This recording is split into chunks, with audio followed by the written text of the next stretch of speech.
এই 6টি বৈশিষ্ট্য এবং এই 6টি গুণ যাদের মধ্যে থাকবে, আল্লাহ রাব্বুল আলামিন তাদের জন্য ওয়াদা করেছেন যে এই লোকগুলোকে আল্লাহ তাআলা মাগফিরাত এবং ক্ষমার ঘোষণা দিবেন।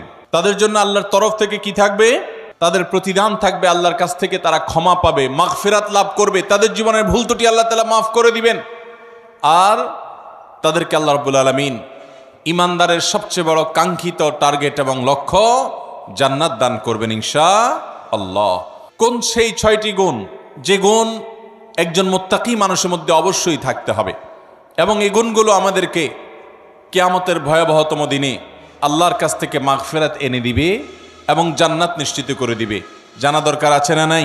আসুন আমরা সেই 6টি গুণের সাথে পরিচিত হই। যদিও মুত্তাকিদের প্রায় 40টিরও বেশি গুণের কথা কোরআনে আল্লাহ তাআলা আলোকপাত করেছেন। নবী করিম সাল্লাল্লাহু আলাইহি সাল্লামের বহু হাদিসে মুত্তাকিদের বহু গুণের কথা আলোকপাত হয়েছে। সেগুলো নিয়ে একটি দীর্ঘ আলোচনায় আমরা চেষ্টা করেছি মুত্তাকিদের কোরআন হাদিসে যতগুলো গুণ বলেছে সে সবগুলোকে একত্র করার। আজকে শুধুমাত্র আমরা সূরা আলে ইমরানের 133 থেকে 36 আয়াতগুলোর মাধ্যমে এখান থেকে মুত্তাকিদের 6টি বিশেষ গুণের কথা উল্লেখ করব।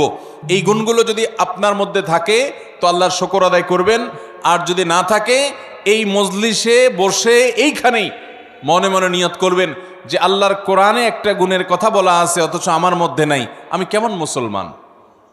অতএব এই মজলিস থেকে নিয়ত করবেন, তাহলে এই গুণটা আমাকে অর্জন করতে হবে ইনশাআল্লাহ তাআলা আমাদের সবাইকে এই গুণগুলো অর্জন করে যাওয়ার তৌফিক দান করুন। মোহতারাম হাজরিন, আল্লাহ রাব্বুল আলামিন বলেছেন ওয়াসারিউ ইলা মাগফিরাতিন মির রাব্বিকুম ওয়া জান্নাতিন আরদুহা কাআরদিস সামাওয়াতি ওয়াল আরদ। তোমরা আল্লাহর মাগফিরাতের দিকে দৌড়াও, প্রতিযোগিতা করো, অগ্রসর হও এবং জান্নাতের দিকে অগ্রসর হও। যে জান্নাতের প্রস্থ এই নবমণ্ডল এবং ভূমণ্ডল সমূহের যে দূরত্ব আছে, এ দুয়ের মধ্যে যত পার্থক্য আছে এরকম, সেই জান্নাতের দিকে তোমরা দৌড়াও, প্রতিযোগিতা করো, সেদিকে অগ্রসর হও, মুসারা করো। আল্লাহর মাগফিরাত এবং জান্নাতের দিকে তোমরা অগ্রসর হও, সেদিকে অগ্রসর হও, সেদিকে আগাও। যেই জান্নাত আল্লাহ তৈরি করেছেন উইদ্দাত লিল মুত্তাকিন, মুত্তাকিদের জন্য। জান্নাত কাদের জন্য তৈরি হয়েছে ভাই? মুত্তাকিদের জন্য। নামে মাত্র মুসলমান, তাকওয়া তাহারাতের নামগন্ধ নাই, জান্নাত তাদের জন্য তৈরি হয় নাই ভাই। জান্নাত তৈরি হয়েছে আল্লাহর সেসব বান্দাদের জন্য যারা শুধু নামে মুসলমান না, যারা মুসলমানের মধ্যে আফার ক্লাসের মুসলমান, যারা মুত্তাকি। আল্লাহ তাআলা আমাদের সবাইকে মুত্তাকি হওয়ার তৌফিক দান করুন। ভাইরা আমার, মুত্তাকি হওয়ার চেষ্টা করব তো ইনশাআল্লাহ। আসুন মুত্তাকিদের বৈশিষ্ট্য জেনে নেই। কি তাদের বৈশিষ্ট্য? 1 নম্বরের বৈশিষ্ট্য আল্লাহ তাআলা বলছেন আল্লাযীনা ইউনফিকুনা ফিস সাররাই ওয়াদ দাররা। 1 নম্বরের বৈশিষ্ট্য হলো তারা সুখে দুঃখে, যখন তাদের সচ্ছলতা থাকে তখন, আবার যখন টাকা পয়সার টানাটানি থাকে তখন, সব সময় তারা আল্লাহকে খুশি করার জন্য যে জায়গায় দান করলে আল্লাহ খুশি হবেন, ভালো কাজে, অসহায় মানুষের সেবায়, মসজিদ মাদ্রাসায়, কল্যাণমূলক কাজে, সাদকায়ে জারিয়ায়, যে কোনো ভালো কাজে আল্লাহকে খুশি করার জন্য দান করে। দুনিয়ার মানুষের জন্য কাছে বাহবা পাওয়ার জন্য না, দান কার জন্য হবে? আল্লাহকে খুশি করার জন্য। এমনকি আরশের নিচে ছায়া পাওয়া মানুষগুলোর মধ্যে থেকে 7 শ্রেণী মানুষের ভিতরে 1 শ্রেণী হলো যারা দান করে, এমনভাবে দান করে যে তারা এক হাতে দান করে, অন্য হাতও টের পায় না। আর আমাদের তো আজকাল আল্লাহ তাআলা কোনো ভালো কাজ করার তৌফিক দিলে, একটু দানের তৌফিক দিলে, আমরা নাম বলতে বলতে, প্রকাশ করতে করতে, নাম ফুটাইতে ফুটাইতে, জাহির করতে করতে ওইটার সওয়াবের আর কিছুই বাকি থাকে না, বরং সেটা শিরকে আসগরের গুনাহে লিপ্ত হয়ে যেতে হয় রিয়া করার কারণে। মোহতারাম হাজরিন, এই জন্য মুত্তাকিদের 1 নম্বরের বৈশিষ্ট্য হলো সচ্ছলতায় অনেকে দান করে, কিন্তু আল্লাহর এই মুত্তাকি বান্দারা শুধু সচ্ছল থাকলেই দান করবে না, দিনকাল যখন একটু খারাপ যায়, কেনা বেচা দোকানে একটু কম হয়, তখনও সে অকাতরে দেয়, দিতে থাকে, কোনো কার্পণ্য করে না। তাহলে এই বৈশিষ্ট্যটা আমাদের, যার মধ্যে যতটুকু ঘাটতি আছে, এই মাহফিল থেকে, মজলিস থেকে আসুন মনে মনে নিয়ত করে নেই যে ইনশাআল্লাহ এখন থেকে আল্লাহ তাআলা আমাকে যতটুকু তৌফিক দিবেন ওখান থেকে আমি কিছু আল্লাহর রাস্তায় দান করব, আল্লাহকে খুশি করবার জন্য দিব। এবং যখন আমদানি ইনকাম অনেক ভালো তখনও দিব, যখন ইনকাম নাই একেবারে টানাটানি আছে ওখান থেকে একটু বাঁচিয়ে হলেও দিব। কারণ আল্লাহ তাআলা আমার দানের পরিমাণ দেখবেন না, আল্লাহ দেখবেন আমার সামর্থ্যের তুলনায় আমি কতটুকু করলাম। ঠিক না বে ঠিক? ভাইরা আমার, সাহাবা একরাম যা দান করেছেন রাদিয়াল্লাহু তাআলা আনহুম আজমাইন, তারা যা দান করেছেন, আজকের যুগে এমন বহু লোক বাংলাদেশে আছে, পৃথিবীতে অনেক দানবীর আছে যারা এত কোটি কোটি টাকা, মিলিয়ন মিলিয়ন বিলিয়ন বিলিয়ন টাকা আল্লাহর রাস্তায় দান করে, দিনের কাজে দিয়ে দেয়, মানুষের সেবায় দান করে, হয়তো ইখলাসের সাথেও দান করে। পরিমাণ এত বেশি যে সব সাহাবী মিলেও এত টাকা দান করার সুযোগ পান নাই। কথা বুঝেন নাই? সাহাবীদের যুগে এত সহায় সম্পদ তো ছিল না। তারা যা দান করেছেন যদি পরিমাণ একত্র করেন, তাহলে আজকের যুগে এমন বহু পয়সাওয়ালা আছেন যে এক একটা মসজিদ মাদ্রাসার পিছনে 20, 50, 100 কোটি আরো অনেক বেশি খরচ করে ফেলেছেন। আছে না নাই? দেখা যাবে যে সাহাবা একরাম সবাই মিলে যা দান করছেন সেগুলোর বাজার মূল্য বের করলে এরকম একজনের দানের সমানও হবে না। এই হলো পরিমাণের অবস্থা। এবার আসেন দেখি ফজিলত এবং মর্যাদার অবস্থা। নবী করিম সাল্লাল্লাহু আলাইহি সাল্লাম বলেছেন সাহাবীদের সম্পর্কে, তোমাদের কেউ যদি উহুদের পাহাড় সমপরিমাণ স্বর্ণ আল্লাহর রাস্তায় দান করে, তো আল্লাহর নবী সাল্লাল্লাহু আলাইহি সাল্লামের সাহাবীদের কেউ সামান্য 1 মুদ পরিমাণ অথবা তার চাইতেও কম পরিমাণ আল্লাহর রাস্তায় কিছু দান করলে সেটার যে পরিমাণ সওয়াব হবে, তোমাদের উহুদ পাহাড় সম পরিমাণ স্বর্ণের দানের সওয়াব ততটুকু হবে না। কিসের কারণে ভাই? তাদের দানের ভিতরে যে ইখলাস ছিল, তাদের জানের ভিতরে যে নিষ্ঠা ছিল, নিয়তের ভিতরে যতটা নির্ভেজাল ছিল, আমাদের দান আজ এতটা নির্ভেজাল। তাদের উপার্জন যত হালাল ছিল, তাদের ভেতরকার নিয়ত যত খালেস ছিল, আমাদেরটা ততটা না। এই জন্য ভাইরা, মুত্তাকি মানুষ হিসাবে আমরা সুখে দুঃখে সর্বাবস্থা দান করব। শুধু দান করলে হবে না, আল্লাহকে খুশি করার জন্য দান করব। আর্থিক ইবাদত পয়সা করে দান করলে এই ইবাদতটার মধ্যে ভেজাল বেশি ঢুকে। এই ইবাদতটার মধ্যে ভেজাল কেন ঢুকে? ভেজাল কারণ নিজের ভেতর থেকে নফস বলে, প্রবৃত্তি বলে, মন বলে, এতগুলো টাকা দিয়ে দিলাম, একটা বারের জন্য যদি আমার নামটা ঘোষণা না দেয় কেমন হয়? আমরা একটু বলতে পছন্দ করি, জাহির করতে পছন্দ করি। কিছু মানুষকে শুনাইতে পারলে নিজের কাছে একটু ভালো লাগে যে হ্যাঁ, তারা জানবে আমি দান করছি। এই রোগটা আমাদের মধ্যে আছে না নাই? ভাইরা আমার, এটা কোনো ভালো গুণ না। হ্যাঁ, কোনো ব্যক্তি যদি প্রকাশ্যে দান করে, মজলিসে দাঁড়াইয়া 50,000, 1 লাখ টাকা কোনো ভালো কাজে দিবে নিয়ত করেন, তার উদ্দেশ্য থাকে যে আমার এটা শুনে আমার বন্ধুবান্ধব অনেকে আছেন তারাও অগ্রসর হবে, তাহলে সেটা ভালো। মানুষকে উৎসাহিত করার উদ্দেশ্যে করছি, আমি দানবীর এটা জানানোর দরকার নেই, এই উদ্দেশ্যে করলে ভালো।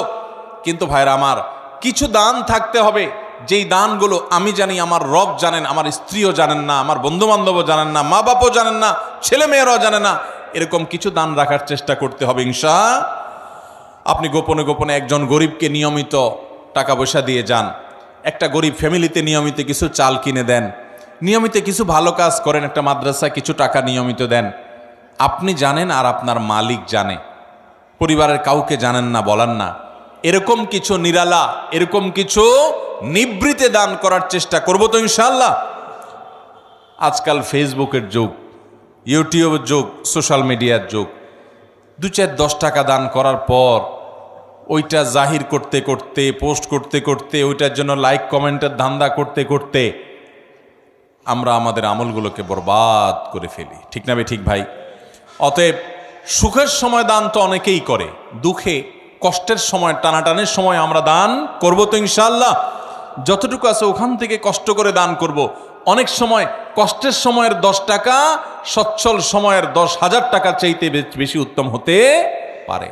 আল্লাহ দেখবেন যে আপনার আছেই 100 টাকা, সেখান থেকে আপনি 10 টাকা দিয়ে দিয়েছেন, আরেকজনের লক্ষ লক্ষ টাকা আছে, সেখান থেকে 10,000 দিছে। অতএব তার চাইতে আপনার ত্যাগের পরিমাণ বেশি। অতএব সর্বাবস্থা দান করব তো ইনশাআল্লাহ। ইমানদার এবং মুত্তাকি যাদের জন্য জান্নাত তৈরি করা হয়েছে, তাদের দ্বিতীয় বৈশিষ্ট্য হলো ওয়াল কাযিমিনাল গাইজ। যারা তাদের ক্রোধ, গোস্বা এবং রাগকে সংবরণ করে। বহু মানুষ আছে ভাইরা আমাদের সমাজে, রাগ উঠলে আর মাথা ঠিক থাকে না, আছে না নাই? বরং বেশিরভাগ মানুষই আমরা এই রোগের রোগী। কি বলেন? রাগ উঠলে মাথা ঠিক থাকে না। জান্নাত যাদের হবে, যারা জান্নাতের মালিক হবে, যারা আল্লাহর পক্ষ থেকে মাগফিরাতকে পুরস্কার হিসাবে পাবে, ক্ষমা লাভের তৌফিক হবে যাদের, এই মানুষগুলোর দ্বিতীয় বৈশিষ্ট্য, মুত্তাকিদের বৈশিষ্ট্য আল্লাহ বলেছেন ওয়াল কাযিমিনাল গাইজ, তারা রাগ ক্রোধকে কি করবে? নিয়ন্ত্রণ করবে, সংবরণ করবে, আটকে ধরে রাখবে। একটা জায়গায় মারাত্মক মেজাজ গরম হয়েছে কারোর উল্টাপাল্টা কথার কারণে, এমন রাগ উঠছে, এখন মনে চাচ্ছে যে ধরে কয়েকটা লাগাই দেই, উথাম থাম মারি, দু চারটা মুখ খারাপ করে বলে ফেলি, একটু ভাঙচুর করি, চিল্লাচিল্লি করি, করার সুযোগও আছে। কিন্তু ওই যে জান্নাত পাওয়ার আশায়, আল্লাহর কাছে প্রিয় বান্দা হওয়ার আশায়, আল্লাহর কাছ থেকে কিয়ামতের ময়দানে ক্ষমা লাভের আশায় সে নিজের রাগটাকে নিয়ন্ত্রণ করে, সংবরণ করে, হজম করে ঢোক গিলে ফেলেছে। রাগটা প্রকাশ করে নাই, বহুত কষ্টে মুখটা লাল হয়ে গেছে, কিন্তু মুখ দিয়ে কিছু বাইর হয় নাই, হাত দিয়ে কিছু করে নাই, জায়গা থেকে সরে গেছে, ওই স্থান ত্যাগ করে গেছে, নিজেকে নিয়ন্ত্রণ করার চেষ্টা করছে। আল্লাহর এই বান্দারা অনেক শ্রেষ্ঠ বান্দা, অনেক প্রিয় বান্দা। এই গুণটা আমাদের আনার জন্য যুদ্ধ করতে হবে, নিজের সঙ্গে সংগ্রাম করতে হবে। ঘরে ঘরে আজ অশান্তি, সমাজে সমাজে আজ অশান্তি, পরিবারে পরিবারে আজ অশান্তি। এই দোষটার কারণে, এই ত্রুটির কারণে। স্বামীর কথা স্ত্রী সহ্য করে না, স্ত্রীর কথা স্বামী সহ্য করে না, বাপমার কথা ছেলে মেয়ের সহ্য হয় না, ছেলে মেয়ের কথা বাপমার সহ্য হয় না, ভাইয়ের কথা ভাইয়ের সহ্য হয় না, কাস্টমারের কথা দোকান মালিকের সহ্য হয় না, মালিকের কথা শ্রমিকের সহ্য হয় না, একজনেরটা আরেকজনের সহ্য হয় না, আর লেগে যায় গন্ডগোল। দুনিয়াতেও ক্ষতিগ্রস্ত হয়, লজ্জিত হয়, লাঞ্ছিত হয়, ছোট হয়, আখিরাতেও তার ধ্বংস হয়ে যায়। ঠিক না বে ঠিক? এক সাহাবী এসে বলছেন, ইয়া রাসূলুল্লাহ আউসিনি, আমাকে আপনি একটু উপদেশ দেন। নবী করিম সাল্লাল্লাহু আলাইহি ওয়াসাল্লাম বলেছেন, লা তাগদাব, তোমার জন্য উপদেশ হলো তুমি রাগ করবা না। বলেন যে ইয়া রাসূলুল্লাহ এটা বুঝলাম, আরেকটা উপদেশ করেন। নবী করিম সাল্লাল্লাহু আলাইহি ওয়াসাল্লাম বলেছেন, দ্বিতীয় উপদেশও হলো রাগ করবা না। বলে ইয়া রাসূলুল্লাহ বুঝলাম, আরেকটা করেন। নবী করিম সাল্লাল্লাহু আলাইহি ওয়াসাল্লাম বলেছেন, লা তাগদাব, তৃতীয় উপদেশও তোমার জন্য একটাই, যে রাগ করবা না। এরপর নবী করিম সাল্লাল্লাহু আলাইহি ওয়াসাল্লাম বলেছেন একবার, লা তাগদাব ওয়ালাকাল জান্নাহ, রাগ করবা না, জান্নাত তোমার হবে। রাগ করবা না, জান্নাত তোমার হবে। বদরাগী বদমেজাজি ভাইরা বোনেরা আমার, নিজেকে নিয়ন্ত্রণ করার চেষ্টা করব তো ইনশাআল্লাহ। মনে রাখবেন, রাগ আসলো আর ছেড়ে দিলেন যেখানে সেখানে, মাত্রা জ্ঞান রাখলেন না। কার সামনে কোন জায়গায় কতটুকু রাগ ছাড়া যাবে, কতটুকু রাগ ছাড়লে আপনার মুখ খারাপ হবে না, আপনার দ্বারা আল্লাহর হারাম কাজ হবে না, গুনাহ হবে না, আল্লাহর সীমা লঙ্ঘন হবে না, সেই মাত্রা জ্ঞান রেখে পরিমাপ করে করে রাগ জাহির করতে হবে, নিজেকে নিয়ন্ত্রণ করতে হবে। নবী করিম সাল্লাল্লাহু আলাইহি ওয়াসাল্লাম বলেছেন, সবচেয়ে বড় বীর বাহাদুর হলো যে ব্যক্তি রাগের সময় নিজেকে নিয়ন্ত্রণ করতে পারে। অনেক শরীরে শক্তি আছে, এটা আসল বীরত্ব না, রাগের চোটে শরীরে আগুন ধরে গেছে, মাগার নিজেকে বহুত কষ্ট করে ঠান্ডা করে রাখছে। রাগ নিয়ন্ত্রণ করতে পারে না দেখে ওই জায়গা থেকে বের হয়ে গেছে। মোবাইলে রাগ উঠে গেছে দেখে মোবাইল কেটে বন্ধই করে দিছে। রাগ বেশি হয়ে গেছে দেখি দাঁড়ানো থেকে বসে গেছে, বসা থেকে শুয়ে গেছে, উজু করে নিয়েছে, তারপরেও নিজেকে কন্ট্রোলে রাখছে, রাগের কারণে পরিস্থিতি খারাপ হতে দেয় নাই। এই মানুষগুলো আল্লাহর প্রিয় বান্দা। আমরা চেষ্টা করব তো ইনশাআল্লাহ। দেখেন, জান্নাত যার তার জন্য না ভাই। বদমেজাজি, হটমেজাজি, রাগের চোটে যা তা বলেন, যা তা করেন, আপনার জন্য জান্নাত নয়। অতএব যুদ্ধ করব তো ইনশাআল্লাহ। শত সহস্র মামলা মোকদ্দমা, খুন, গন্ডগোল, ফাসাদ, মারামারি, এগুলো সব বন্ধ হয়ে যাবে যদি আমরা ইমানদাররা মুত্তাকিদের এই গুণটা অর্জন করি, ওয়াল কাযিমিনাল গাইস। চেষ্টা করব তো রাগ নিয়ন্ত্রণ করার ইনশাআল্লাহ। নাম্বার 3, ওয়াল আফিনা আনিন নাস। 3 নম্বর বৈশিষ্ট্য হলো এই মুত্তাকিদের জন্য, যাদেরকে আল্লাহ তাআলা মাগফিরাত পুরস্কার হিসাবে দিবেন। দুনিয়া থেকে মানুষ যাবে আখিরাতে ভয়ে নিজের অপরাধ পাপাচার নিয়ে পেরেশান থাকবে। আল্লাহ তাআলা বলবেন, পুরস্কার নাও, পুরস্কার। পুরস্কার কি? তোমার সব গুনাহ মাফ করে দিলাম, আর তোমার জন্য জান্নাত বরাদ্দ করে দিলাম। সেই বৈশিষ্ট্যগুলো অর্জন করতে পারলে, 6টা বৈশিষ্ট্য অর্জন করতে পারলে এই 2টি নিয়ামত পাওয়া যাবে ইনশাআল্লাহ। তার ভিতরে 3 নম্বর বৈশিষ্ট্য হলো ওয়াল আফিনা আনিন নাস। মানুষকে ক্ষমা করতে জানতে হবে। এটার জন্য একটা বড় কলিজা লাগে, এটার জন্য একটা বড় কলিজা লাগে। ছোট লোকরা এটা পারে না ভাই, ছোট মনের মানুষ, ছোট কলিজার মানুষ এটা পারে না।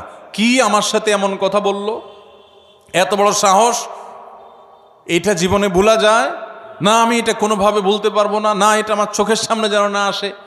ঠিক আছে, রাগ যখন ওঠে, মাথা যখন হট মেজাজ হয়, তখন আপনার 1 দিন 2 দিন 3 দিন পর্যন্ত এরকম থাকতে পারে। শরীয়ত আপনাকে এতটুকু অনুমোদন করে, ঠিক আছে রাগের চোটে মাথা গরম হয়ে 3 দিন আপনি এটা করতে পারেন।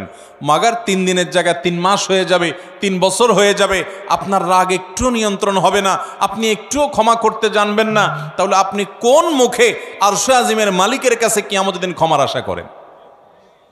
কথা বুঝাতে পারি নাই ভাই? আমরা আমাদের রব কিয়ামতের দিন ক্ষমা করুক চাই কি চাই না? যদি চাই তাহলে রবের গোলামদেরকেও ক্ষমা করা শিখতে হবে ভাইরা আমার।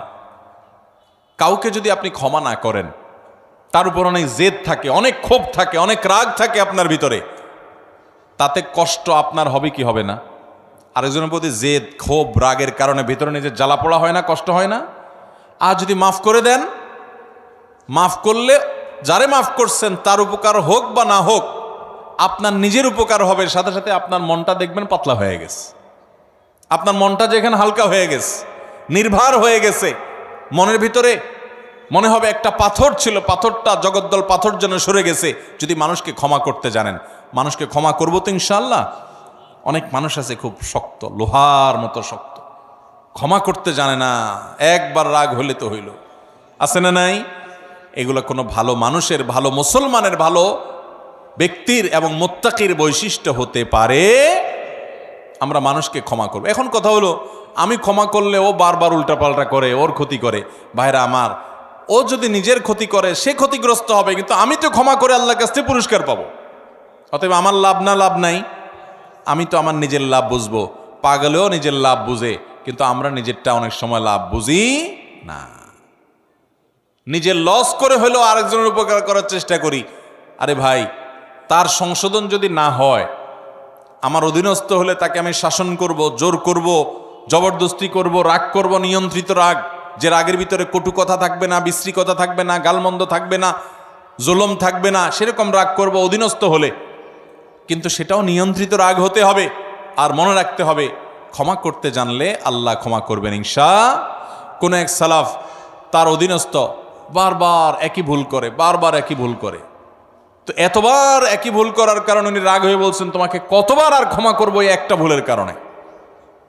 তখন সে কানে কানে ওনাকে বলছেন, কিয়ামতের ময়দানে আল্লাহর কাছে দুনিয়াতে একই পাপ যতবার করার পরও মাপের আশা রাখেন, আমাকে ততবার করলেই হবে।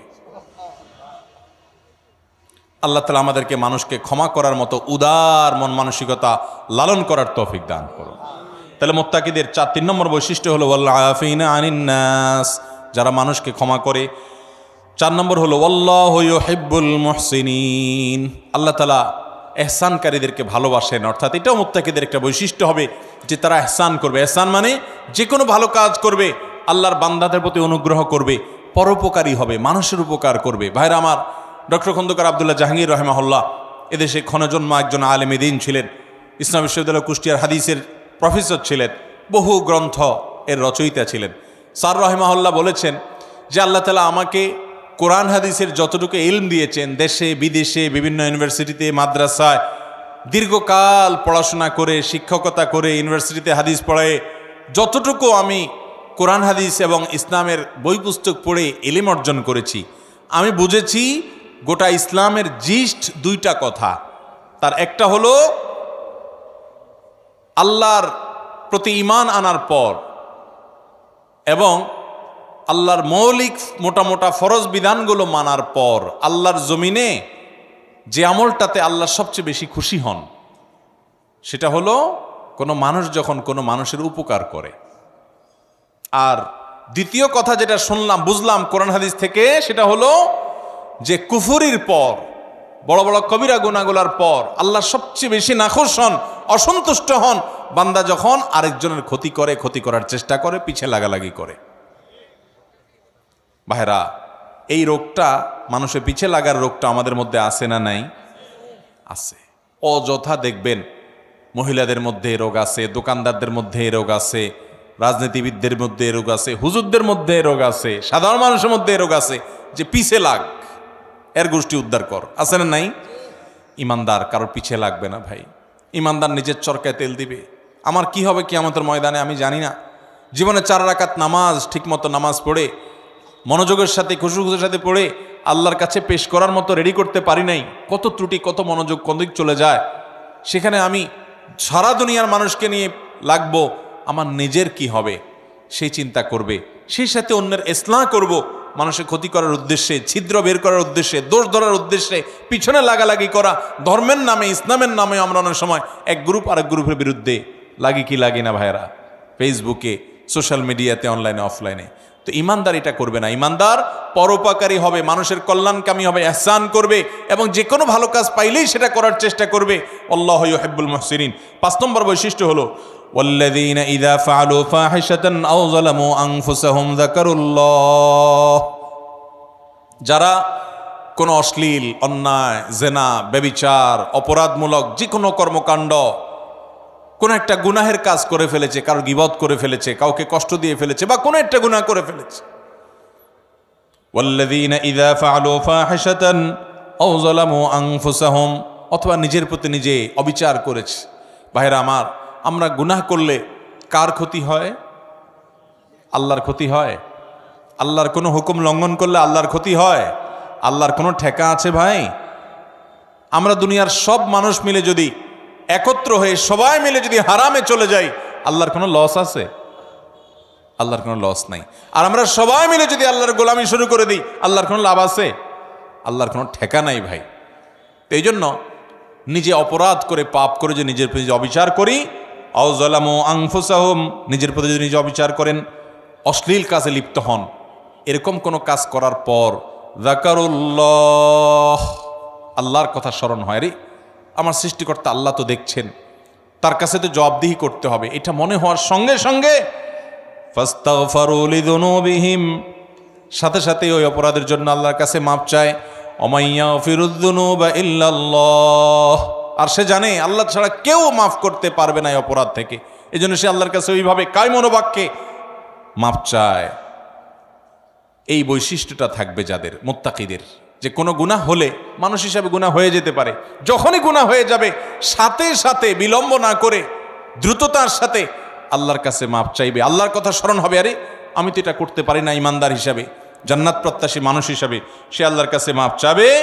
6 নম্বর বৈশিষ্ট্য হলো ওয়ালাম ইউসিরু আলা মা ফাআলু ওয়া হুম ইয়ালামুন, এবং একটা পাপ একবার হয়ে গেলে নিজেকে নিজে সে ভৎসনা করে, রাগ করে, নিয়ন্ত্রণ করে, আর সে সেই অপরাধের ধারে কাছেও যায় না। একবার হয়ে গেছে, আল্লাহর কাছে মাপ চাইছে, আর যেন না হয় সেজন্য সে আপ্রাণ চেষ্টা করে। এটা হলো 6 নম্বরের বৈশিষ্ট্য। এই বৈশিষ্ট্যগুলো আবারও আমি এক নজরে বলে দিচ্ছি। নাম্বার 1, যারা দান করে সুখে দুঃখে সর্বাবস্থায়। নাম্বার 2, যারা নিজের রাগ গুসাকে নিয়ন্ত্রণ করে, কন্ট্রোল করে। নাম্বার 3, যারা মানুষকে ক্ষমা করে। নাম্বার 4, যারা মানুষের প্রতি ইহসান করে এবং যে কোনো ভালো কাজ সে করার চেষ্টা করে।